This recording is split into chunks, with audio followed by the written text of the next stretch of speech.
As I've done so many of these types of videos, I never know what animation I'm going to see. One of them though that caught my eye and what we'll be looking at over today is this one, The Midnight Show, a short horror film created by Static. This one caught my eye because, first of all, the thumbnail was just awesome. Second, it's the style of claymation, one of my favorite types of animation. And as I was watching it through, I was like, wow, this is really good. And of course, it was creepy. The original film is almost 20 minutes long, so I won't be looking at the entire thing as a piece, but I'm still going to be looking at the details. Also, link in the description, so go check it out.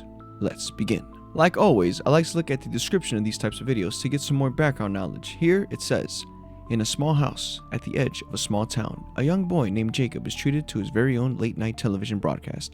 However, things are not as they seem. With this, let's officially start the film.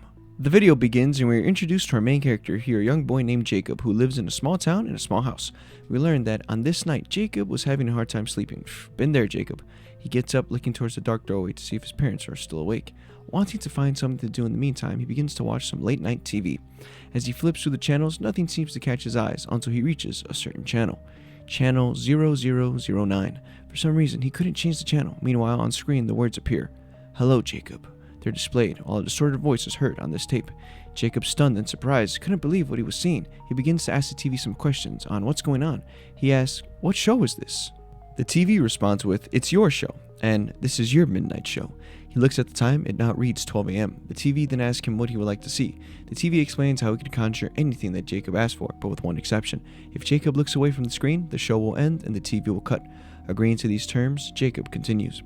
He asks the TV to make a show about him in a spaceship in space. We see the television show and it's just that, some fun music and some bright colors. Jacob, absolutely amazed by this, watches the show, and I don't blame him. This is really cool. As he watches, he takes a quick glance at the clock. It now reads 12:42 a.m. He looks back at the TV and it's now pitch black. Jacob, a little sad, realized that he broke the rules. He climbs back into bed and goes to sleep. The next night rolls around and Jacob is sitting on his bed, eagerly waiting for the clock to hit 12 a.m. The sleep is getting to him, but once it hits 12, he runs to his TV and puts on channel 0009. He then asks the TV to conjure a show of him riding on a shooting star in space. Once again, the TV speaks in a distorted manner. As Jacob is watching, a box from a shelf falls on the floor. Getting his attention, he looks back at the TV and it's once again pitch black. Saddened, Jacob picks up the box and goes back to bed and falls asleep. The third night rolls around and once again Jacob's on his bed staring at the ceiling, waiting for 12 a.m. He goes and turns on the TV, but things are different this time. The distorted voice on the TV can now be heard. What is shown is now being said. The TV asks him what he'd like to see. Jacob asks himself flying in a spaceship, but this time landing on the moon.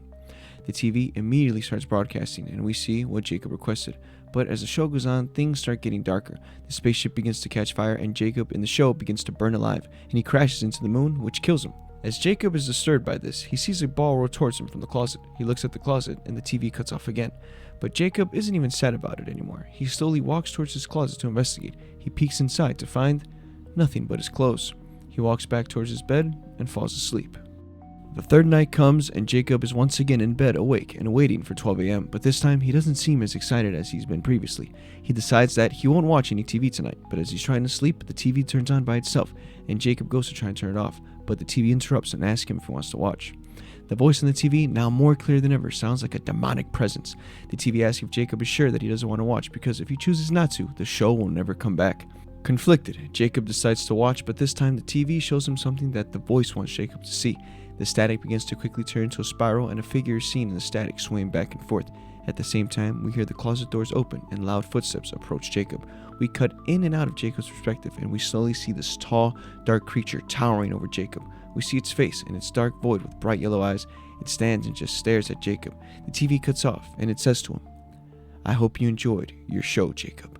The camera cuts and we see Jacob's room now empty and quiet. The narrator over the VHS video returns and sadly says, with that, Jacob is gone. We then cut to the same creature walking through the dark woods. He's dragging Jacob's body, who is still alive, but in a trance.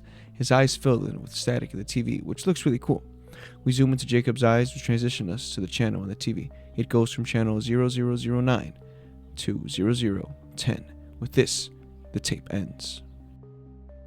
There's some things to look at here. Let's start from the beginning. Jacob, this young boy who has trouble sleeping, decides to watch this midnight show where it can be anything he imagines, which, once again, I don't blame him. If I was a kid and I had this, I would be up forever.